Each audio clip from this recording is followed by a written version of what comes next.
Görün mən sizə nə deyirəm. O cəza idi eləmişəm. Onun oğlanlığa dəxli yoxdur, o cəzadır.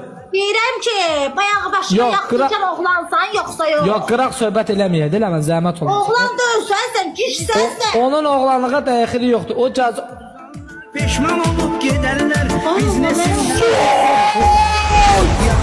Sen beni oğlan kızına, beni kızına, cazibeden. Seni görün ablam. Kurusun. Yaşasa bir insan Hiç ne derim.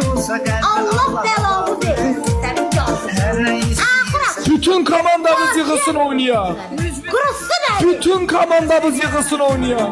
Yaşasa bir insan istediği kim olar. Nolivoy! Eğer olsa kalbi Allah'a bağlı. Mister Nolivoy! İsteyirse dediği kim olar. Bütün komandamız yığılsın oynaya. Bütün komandamız. Bütün komandamız. Soli Moli zakazadır. Öpürəm Soli. Bütün komandamız yığılsın.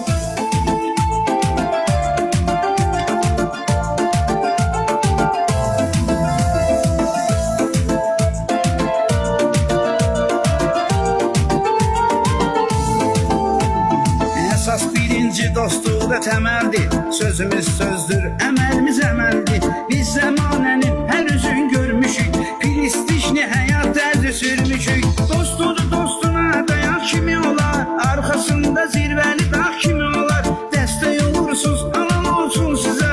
İlahi olsun kömeğer bir bize. Yüzümüzü görmese yadımız beseliyer. Yaşasa bir insan istediği kimi olar.